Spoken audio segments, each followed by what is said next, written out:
So, Karen, when we first met, you had a dog. I did.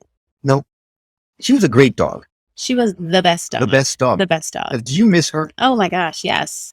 You miss her a lot, right? I do. Sometimes I even dream about her still. Well, you are in luck, my friend, because our next guest is a paranormal investigator who also happens to be a medium. Now, you know that mediums speak with people from the other side, Mhm. right? Well, our next guest also does that, but he also speaks with animals Really? from the other side. Yes, and he's known as a pet medium. And he's here today to give us a lowdown on what it's like for our pets on the other side. Oh. My name is Will, And I'm Karen. and unlike Mulder and Scully, we both want to believe. so we've embarked on a journey of discovery. We've talked to people deeply entrenched in the spiritual and metaphysical world. We've thrown ourselves into weird and wonderful experiences. I even joined a coven of witches. And wait, you joined a coven? Yep, all in the interest of finding something Anything. that will prove that there's something beyond this physical, three-dimensional world we all live in. This is the The Skeptic Skeptic Metaphysicians. Welcome to the Skeptic Metaphysicians. I'm Will, And I'm Karen. and today we have the pleasure of welcoming Rob Gutro to the show. Rob is the author of the Pets and the Afterlife series of books, the latest of which, Messages from Dog Spirits, can now be found on Amazon and wherever books are sold. Rob, I am incredibly excited to have you on the show, mostly because Karen is such an animal lover. I know she's fairly giddy right now. I'm so excited. So thanks for coming on the show.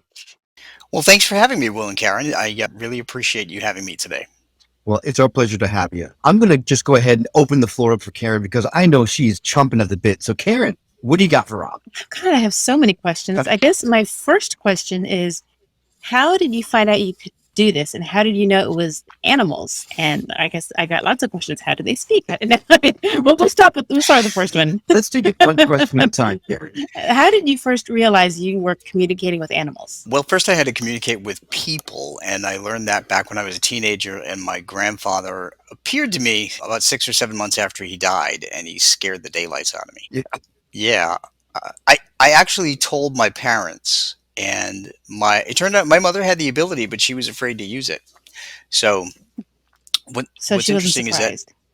no, she wasn't surprised, but she did tell me about her, that she had the ability, which was a comfort to me that I wasn't going crazy, but I kind of buried it for a long time while I was growing up and going to school and going to work and all that stuff.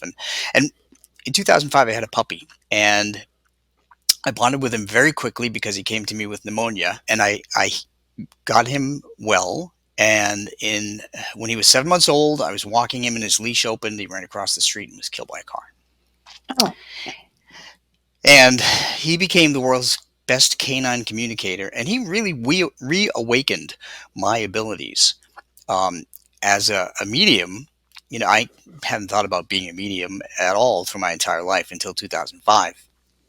And I used to journal everything, so I wrote everything down, and that became the foundation of my first book. wow. So how did your dog first kind of make contact with you? Well, there are a number of ways. The first way was actually a musical sign, and I learned as I got more in tune with things that there's no such thing as a coincidence when it comes to spirit. So what happened was after my neighbors all came out, they helped me. We took his body back to my house. I called the vet, but as soon as I went into the house, I opened the door, and the radio was not on when I left to walk the dogs. It was him and another dog of my roommates. But the radio was on when I came back, and the radio was playing the Dance by Garth Brooks about a man who loved deeply for a very short time and was very grateful. And I thought, there's no song that could be more appropriate than that. There was another song that came on right afterward, which was also very appropriate. But once I took him to the vet, I drove him to the vet. Some friends met me there, and we were standing in the parking lot waiting for the vet to just kind of clean him up, and so I could say goodbye. And a trash can lid into the trash can right next to us popped off and was shot about 4 feet in the air. Now, there was nothing behind Ooh. it. There was nothing there to do that. And I knew it was him because I heard him in my head, and he said, "Dad, I'm here." And that kind of freaked me out. We're a little freaked Yeah, down ourselves right now. So that was the beginning. but he gave me signs, many signs, in many different ways over the years. And when he said, "Dad, I'm here," was it just a feeling of that communication, or did you hear words? Oh, I can hear them. So pets are amazingly intelligent. Hmm. They have the intelligence of a 3 to 5 year old child, according to Dr. Stanley Coren, who wrote a couple of books that I love called How Dogs Think and the Intelligence of Dogs. So uh, my books explain, my books actually cite his studies, and dogs learn on a lot of different levels.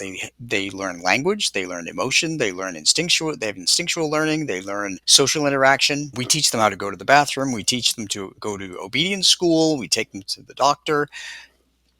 And I love to say the only difference between a human child and a dog is that dogs won't grow up and marry someone you don't like and move away. Right? Hmm. Hmm.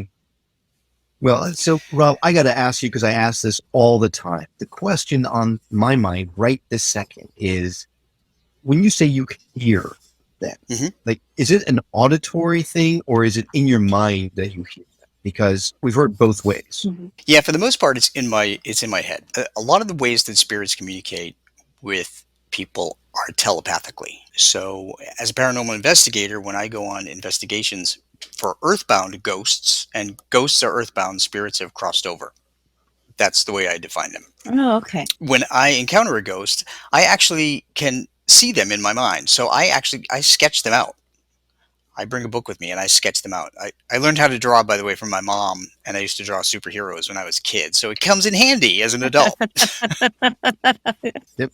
So then you draw them out in your paranormal investigations, but do you do the same thing with the animals? What occurs to me is someone comes to you and says, Rob, I need to talk to my pet goldfish who died yesterday. I had to flush him. Mhm. Is it just dogs and cats or is it any kind of animal? Good question. It is any kind of domesticated animal. I actually have done a short reading with a fish, believe it or not, because fish can only convey to me what they see from their environment, what they see and what they hear. So, but for the most part, it's dogs and cats, it's horses. I've done birds and rabbits and gerbils and even a rat. So, um, no spiders and no snakes Eek, and no. no reptiles.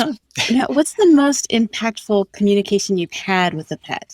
Oh my gosh! You mean how many times have I cried during a reading? Well, no, I mean, have you ever had a dog say, "Well, tell my owner, not to go into this room because there's a snake in the corner under the bed," something like anything like that? So there's been no warnings. There have been some pets who have told me that they didn't like the person's boyfriend or girlfriend, Oh. but those are kind of things that you kind of hedged about whether to disclose or not, because it's really about the pet. So i I think one of the most moving pet readings I've ever done is a cocker spaniel puppy that passed away, and his name was Clancy, and his mother didn't know how he passed away, and she was out actually with friends the night he fell ill, and her husband was watching him. And I think this is my Pets in the Afterlife 2 book, but it's a good lesson from a spirit. So she wrote me and she told me that when she was called home because the dog was very sick, and from her husband, and she called the emergency vet.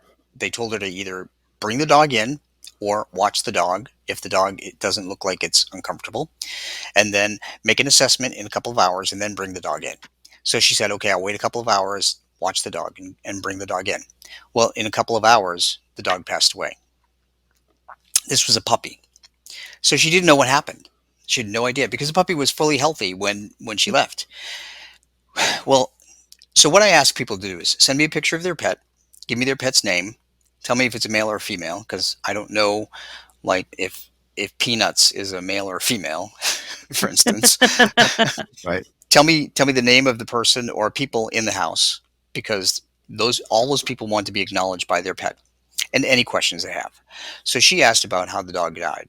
And so Clancy is the dog's name. Clancy showed me that he was eating plants in the backyard.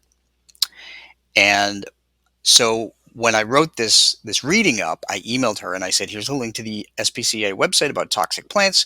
Please let me know if any of these are in your backyard. And she wrote me back and she said, oh my God, there are a number of those plants in my backyard. Clancy loved to eat plants. He was out in the backyard that night. Now I understand. So Clancy's message, which really choked me up, is a warning to pet parents to be aware that some of your common houseplants are toxic to your dogs and cats. So that was probably one of the hardest ones for me. Yeah, that sounds like a hard one. Now, are they around all the time, or do you have to physically have to tune in to something? Just gonna ask that. Yep, it sounds like we're tuned in. You are. You're reading each other's energy. That's fantastic. They are not around us 24/7 like they are in life. So when anybody passes, so what happens after we pass is that the memories, personality, and knowledge that we have of this life couples with the energy that is within us. We all have energy. If you think of how the brain works and thoughts are little electrical impulses, if you think of cells splitting and so forth, that's energy. And it has to go somewhere according to the law of conservation of energy. So it couples with memories, personality, and knowledge, and we choose to either stay here on Earth at a fixed location of our choosing, and that's what I call a ghost, or we cross over, join the energy of the universe or cosmos, that's what I call a spirit. And some people, people can call that heaven or paradise or whatever you want to call on the other side. So pets who pass, like people who pass, don't stay and stick around. They're busy enjoying the afterlife as energy. So Okay, so Rob, you said that the ghosts will remain in a fixed spot. Does that mean they can't, like, if you move, your dog is staying at your old house, or your dog's ghost is staying at your old house, even though you might physically move? So that's what really typically happens with a ghost, but 99% of our pets cross over into the light, because when they pass, our loved ones are waiting for them. Our pets that we maybe have had when we were a child are waiting for them. And because dogs and cats and all animals are sensitive, they can sense emotion. And in the light, there's nothing but love and acceptance and peace. So they all go to it. Humans, however, are stubborn, and they turn away from it from time to time. That's why there's more human ghosts than there are animal ghosts. So what you're saying is that all dogs do go to heaven. Very good. Yes. Every once in a while you hear about that cat ghost, but you don't hear about the dog ghost. Right. There is one exception, though, Will, and I met an exception in England when I visited a little dog named Fanny that belonged to Mr. and Mrs. John Soane, who he was an architect in England. And when I walked into his house, which is now a museum, there was a little dog that was running around, and I knew it was a ghost, and I wound up confirming that with the people that worked there. Why would a dog stay? Were you able to communicate with Fanny? Fanny stayed because she was very bound to Mrs. Soane. And Mrs. Soane was still alive when Fanny passed. So Fanny did not want to go into the light. She wanted to stay, and she wound up getting stuck. You hear the dogs in your head. You get the messages from them that you give to the owners. I can only assume that you've gotten some positive reinforcement from some of the folks that have come to you for you to go, okay, yeah, I am really talking to someone's pet, rather than me just kind of hoping and wishing that I was hearing someone's pet. So can you give us some examples of some of those success stories that you've encountered? Sure, gosh. I did readings for 10 years free of charge, and a lot of those people would ask me if I was right, if I would put them in a book. So I did. That's how Pets in the Afterlife 1 started. So now I have 3 books, and I have 2 more Pets in the Afterlife all written, ready to go. So there were quite a number of examples. One particular dog, his name was Buddy. He came to me. What I do is I ask people to send me their name, the dog's name, a picture, and any questions, and the number of people in the house. So this couple sent me a picture of their dog Buddy. I met them at a lecture I did. They were crying through the lecture for the most part, and they could barely talk to me at the end. They just gave me their email, and I gave them mine, and they sent me a note. So Buddy came through, long story short, and Buddy provided a whole bunch of things. He told me how he went through a drive-through and got an ice cream on his last day. And that was his favorite thing, his favorite treat. He also told me about his favorite place to walk, which was a long dirt path with the tallest pine trees I have ever seen. He also told me about his grandmother named Elsie, but he spelled it out Elke. And I just thought, these people are going to think I'm out of my mind. So I I wrote to them and I told them all this, and they wrote me back and they said, we can confirm everything. They did take Wow. Buddy through a Wendy's drive-through and got him an ice cream on his last day. Then they let him sit in the park and watch other dogs. They also confirmed that they liked taking him to Germany, which is the wife's mother's home. The dog loved going through a walk on a dirt path through the Thurgarten forest, which happens to have the tallest pine trees in the world. Wow. The wife's mother's name is Elsie, spelled Elke. Oh my gosh. That's pretty cool. Ah, All right. That's pretty yeah. cool. Wow. So it's kind of chilling. Yeah. Yeah. Yeah, that's pretty Oh cool. my gosh. So do pets ever come to you unbidden? I know we touched on a little bit. You said that most of them, they're not around us all the time. But like, for example, Kieran's dog, Kyra, Mhm. was it possible that while we're talking, she might stick her snout in your face and go, hey, you got to tell my mom something? And I'll tell you why, because the people who are only listening to the show right now don't see your background. So if you want to check out his background, go to the YouTube video to check it out. It just so happens that the dog that you have in your background looks exactly like Kyra, Karen's old dog, who was also a Weimaraner, both as a puppy and as a grown dog. So it's kind of ironic that we're having you on the show now. So, yes, actually, so there's no such thing as a coincidence when it comes to spirit, and that is a sign from your dog that your dog is very much around you. When you see a dog that resembles your dog anywhere, either out walking or in a picture or somewhere, know at that time your dog brought you to that moment, so you can see that picture to know that they're still with you. That's how it works. I'm gonna cry now. You need a Kleenex? We were there when she passed. Karen was directly there. I was in the other room. So it was a sad time. And to know that she's still around and kind of nuzzling us every once in a while, it's kind of comforting to know that. That was tough. I'd had her for 16 years. And for a big dog, that's a long time.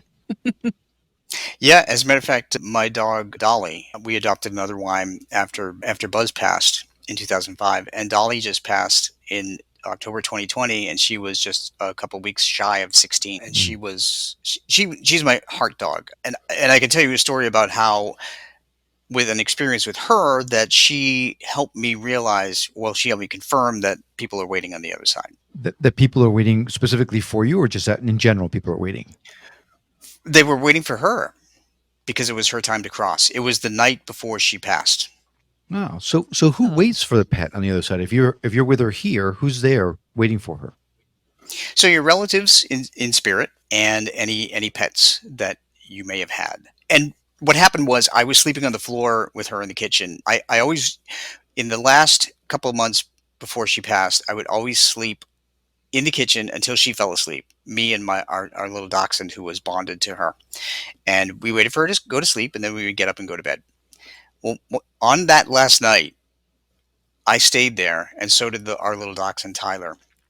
And at 2:30 in the morning, Dolly woke up and was staring at one side of the kitchen. And she was in the kitchen because she was incontinent, by the way. She was wearing a diaper. So she wouldn't stop staring. And I finally said, lay down, lay down, lay down. And she wouldn't lay down, so I finally looked over there, and right in the kitchen, at that door, were my mom and dad, who passed, our friend Ed, and our 3 dogs.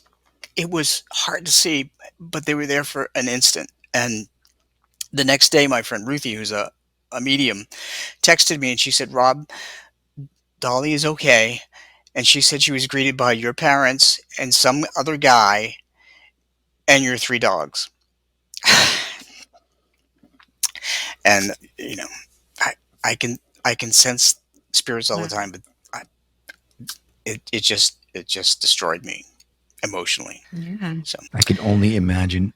Pets for people, I mean, really part of the family. right? What's that unconditional love? Yeah. No matter what, they just love you, and to lose that is just devastating. Yeah. As a scientist in my day job, I just want to tell you that I've read surveys, papers, research papers that confirm that people grieve more deeply for their loss of their pets than they do for most people. Wow. You know what? I believe it. Yeah, no. Not for any other reason other than what you just said, Karen, that the unconditional love that these pets actually give you throughout life, the bond is much tighter than with a lot of people. Yeah. So are there some people, Will, on your not so good list that are not going to be grieved over a lot? I can neither confirm nor deny anything because they could be listening. So Let's just say he misses Kyra a lot. well, Okay. Now, when you're approached by clients, what are they typically asking you for? Like, do they just want to know that their pet's okay, or is there anything specific people want when they reach out to you? Sure, there are a number of things that people often ask me. One is the pet okay? Number two is, do they forgive me for helping them cross over and out of pain? And the answer is always yes. Number three, they want to know who they're with. If there's anything they should do, should I adopt another? How will I know you're here? What signs will you give me? One question that really that some people ask that really it's hard to answer is, what's your favorite memory with us? Because as we grow older, our memories change. I mean, our favorite memories change. I mean, I have a lot of favorite memories, but what was a favorite 10 years ago is not as much of a favorite as more recent memories. Right. So, and it's the same thing with a toy too. People say, well, what's my favorite toy? I'm like, well, what year? Or what 10 minutes if it was our dog? Just So chew those that's things hard. right up. Yeah. Do people ever want proof? Like, do they ask you anything really specific? And if so, what kind of questions do they ask? So people do, everybody wants proof. And actually within every reading, whether or not I intend to give it or not, it doesn't matter. It all depends on what the pets tell me. So in one particular instance, I remember I think it was a Great Dane came through to me and said, I remember the only one time in my entire life that I came back to the house covered with mud. Just one time in my entire life. And of course I write that down, and I wrote it and I sent it to them. And the dog's mom wrote me back and she said, oh my gosh, there was only one time, it was at my mother's house, where our Great Dane was covered with mud in his entire life. So she said, how would you know that? I said, well, that's what your dog told me. Wow. well, Can't refute that. so in your books, you talk about the ways that pets actually communicate with their parents and things like that, and you actually teach people in the book to look for the signs that your pet might be communicating with you. Can you share a couple of those with us? Sure, absolutely. There's quite a number of ways that pets will communicate with us. So they may give us some audible signs, like nails on the floor. You may hear a bark or meow, if you will. It always sounds like it's coming from another room, but that's because it takes a lot of energy, and it means that it's actually right near you. You can dream of your pet, and Karen, I think you said that you have many dreams. So that means that your dog keeps coming through to you to let you know that she's around. They can get physical. You can feel them like curl up against your legs, or you can. People often report cats walk across the end of their bed. You may feel a cold spot. Now, in paranormal investigations, cold spots have always been kind of a hallmark of ghosts, but nobody ever explained them. But I'm a meteorologist, so I'm going to explain it for you. Awesome. What happens is, because, and this is what happens when you talk to a geek. So what I've come to find out is that, fast-moving molecules of air are warm air. Slower-moving molecules of air are colder air. So what happens is the ghost or the spirit will absorb the energy of motion of those molecules, slowing them down, creating cooler air where they are trying to show up. That's why we get a cold spot. I knew there was a reason for it. I knew it. And I knew someone was going to tell us on the show, and I finally did it. Thank you, Rob. And Will, I don't know if you remember, but the soundproof, it's not. You're very welcome. What I'm thinking about is not the nails, but remember how Kyra used to flap her ears really loud? Yep. And it was like 2 years ago here that we heard that. Remember? Yep. We're like, oh my God, that sounds just like Kyra sounded. She passed away about 6 years ago in a different place. So it was weird to hear that sound here. I remember thinking, what? What was that? Well, so that brings up another point, is that spirits can find you anywhere, anytime, any place, because they're connected to you by the love that you share with them. I was on vacation in 2009 in Puerto Rico, and I wasn't thinking about what date it was. And we had to choose which direction to walk. I picked one because I felt nudged to go to a certain direction. And when we got to the end of the street, there was a dog walker. He was walking a whole bunch of dogs. One was a Weimaraner that looked like Buzz. And I heard Buzz say, "Dad, do you know what day it is?" And suddenly I remembered it was 4 years to the day of the anniversary of his passing. Wow. Not a coincidence. You are definitely making Karen Oh cry. my God. Sorry about that, Karen. If it was a poodle, I wouldn't have cared as much, but it's a Weimaraner. I know. Yeah. So birthdays, anniversaries, and holidays are often the time to look for signs from our pets or our human loved ones, because our energy levels are higher at that point, and they can sense that. So pets can sense your emotions and so forth. And they know when you're happy, sad, depressed, angry, sick, and when you need attention and when to leave you alone. So they often come around those birthdays, anniversaries, and holidays, even the anniversaries of their passing or the anniversaries of their adoption. So those are the times to be on guard. Look for also shadows. You may see shadows out of the corner of your eye. You may feel like a brush of fur or whatever against your leg while you're sitting or sitting on the couch, if your dog was a couch lover. So those are some other signs, but there are many signs. One dog actually used social media. What? Okay, How? we got to hear the story on that one. Okay, well, one dog, in order for the dog to use social media, the dog had to have help from a human spirit. And that's what they do. So in this particular instance, my friend Dan, who volunteers at a shelter, really bonded with this one dog, couldn't take the dog home when COVID hit. So the dog went to another foster family. The dog wound up passing over the course of like 2 months later because he was heartworm positive. And Dan was devastated. When Dan was online, months later, the shelter put together a video, and there was a little picture of this dog in it. But it was like 1 minute and 44 seconds into the video. Now, the freeze frame, when he scrolled up on Facebook, if you will, the freeze frame was that dog. Now, you know, online, usually the freeze frame is one of the first frames. It's not 1 minute and 44 seconds into a video. Mm-hmm. And he was astounded. And I watched the video and I'm like, it's 1 minute and 44 seconds. One second clip of that dog. Wow. So I told him, I said, that's not a coincidence. That that dog got help from a spirit connected to you so that he would come up when you were scrolling. Because Dan was really grieving over the loss of that dog. You know, we really learn a lot from our pets, how to be more patient, how to, maybe be more, loving. But you have had so much more of an intense connection with all of these spirits. What have you learned? Like, what lesson have you taken away from being a pet medium? That pets really are the embodiment of unconditional love, and it makes you appreciate them a lot more, and it makes you not appreciate people as much. To be honest with you. Sure. I can neither confirm nor deny. Evil dogs coming back to haunt the house, You heard about Cujo? I don't know. No, he was alive. That's a good point. So somebody asked me about evil dogs, and to be honest with you, no. They, it was once they get in spirit, they're aware of their behavior. But we all maintain our personalities on the other side. So if you're a good person in life or a good dog in life, you're going to be a good dog and person in death. If you're a jerk in life, you're going to be a jerk in death. But that's usually reserved for cats, Karen. So you're good. Those little dogs can be jerks too. That's true. I'm not making any judgments here. We'll do that for you. Okay. We just lost like 500 subscribers. They hate cats and I hate them.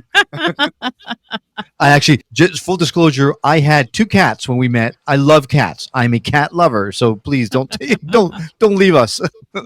Yeah, I'm more of a dog person, but you have to admit the neighborhood cats, for whatever reason, love me, and they come into our house. I let them. They sit on my lap. I You know, I have a and I'm not a cat person. I've got a so- theory. I think they just cats, dogs, fish, reptiles, snakes, whatever it is, they feel young kids. They feel the goodness in you, and they're drawn to you. Is what remember Daniel Jackson said, "You are an angel walking on this earth," and I believe it. I say it every day to somebody. They're drawn to your light. I'm so completely serious, and I think Rob's going to confirm that right now. I am. I am, and that's why 99% of the animals cross over is because they're drawn to that kind of love on the other side. There you go. So one of the coolest things about you, Rob, is that you do a lot of these things actually by email, right? So I it's not do. like so you could be anywhere in the world and still reach out to you to get a reading from you. And the thing that astounded me the most, honestly, we've talked to a lot of people that have these gifts and they talk to different people from the other side or do this or that, the other thing. There's a price that comes with these gifts because a lot of people do this for a living. When I Mhm. did some looking into your skill sets, I found that you only charge $20 to do a reading. Wow. Is Mhm. that still the case? Absolutely, yeah. I want it to be affordable to people, because every reading takes a half an hour of my time. Mhm. And you can talk to my husband who says, "Are you going to spend 6 or 7 hours on a Saturday night up there?" Full Hello. disclosure, So I get the same thing from my wife. So yeah, Well, I imagine part of that time is just getting the dog to come, right? here, boy, here. Y- yeah. There's an administrative side to this too. Is that I have to track all these people and I have to email them all to get all of the things that I need and so forth. So it's really time consuming. I spend about an hour, maybe, or an hour and a half per person when you add it all up. So it's a lot of time. But the reason I do this and I make it affordable is because I want people to find comfort and healing and know that their pets are waiting for them on the other side. Because I have a good job and I work as a meteorologist during the day, I don't need to rely on this as a stream of income.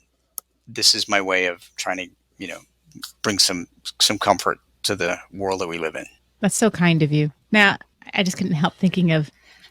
So, you're a meteorologist? Are you like on TV meteorologist, or do you just do the research part? Now I have a face for radio, so No, that's not true. I used to I used to be on the Weather Channel radio, but now I'm a behind the scenes kind of guy. So, And but one other thing I wanted to go back to for just a second is I also do fundraisers for animal rescues all over. If they oh, want me to come and speak about how pets communicate, they can charge, and I don't take anything, don't ask them for anything. They collect all of the money that they raise, and I've been doing it for about 4 years. And several rescues have raised up to $1,800 in one day for their wow, shelters. that is Yeah. fantastic. So Now, have you ever had someone at those events come to you and maybe not so happy about what you're doing because they feel maybe you're taking advantage or you're exploiting the emotions of people who've lost their pets or anything like that? no, I think only early on I was in a library and I was talking about how people communicate from the other side, people, not pets. Mhm. And two women knew what I was going to talk about, and they made a show out of being offended and kind of not nice to me Hmm. in public. I've never forgotten that, but they'll remember that when they're dead. So it is what it is. Exactly. Oh, Yeah. dang. Yeah. Yeah.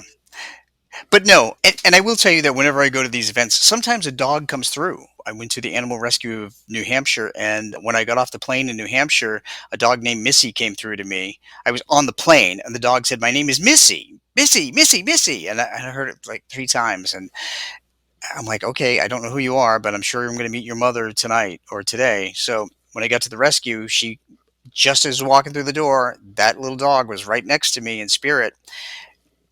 The first two women that walked in, they were like 45 minutes early. And I said to one, "Do you have a dog named Missy on the other side?" And the woman I swear she almost had a stroke. I She believe it. said, She said, yes. Oh my God. She said, I did not want to come to this. My girlfriend here dragged me to it. And so Missy wanted her mother to know that she had clarity of thought again on the other side. And I said, I don't know what that means. And her mother said, I do. She had dementia before she passed. Dogs have dementia. So I right didn't there. know. Yeah. So, oh, dogs get dementia. Yeah, absolutely. Yep. Mm.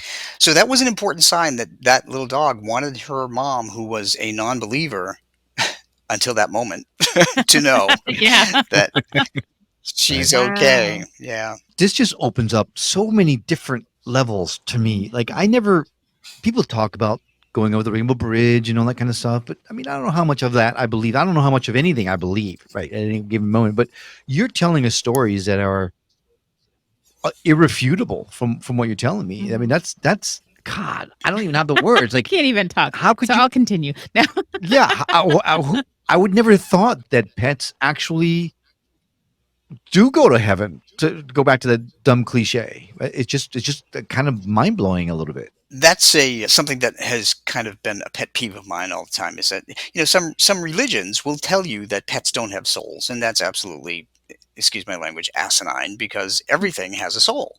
A soul is memories, personality, and knowledge combined with our physical energies, and we all have a soul, everything, and we all go to the same place afterward. So the Rainbow Bridge, by the way, is just kind of an image that was concocted to give people a sense of peace when their pet Mhm. passes.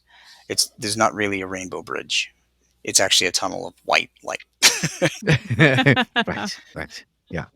And I think it comes from like that was some it the poem. poem that talks Yeah. about the Rainbow Bridge. I'm wondering. So when you are doing these readings, I guess at these events that you've been to for fundraisers, you're right there doing the readings with the people. How long does it take you to contact the animal? I mean, are the animals around us all the time, or do you have to call them in? How does that work? So when I do, oh, sorry, one of our dogs wants to get on the air. Aw. So when I do public events, I don't do readings during public events. Oh, okay. I actually just talk about how pets communicate from the other side. But every now and then, a dog or cat will come through.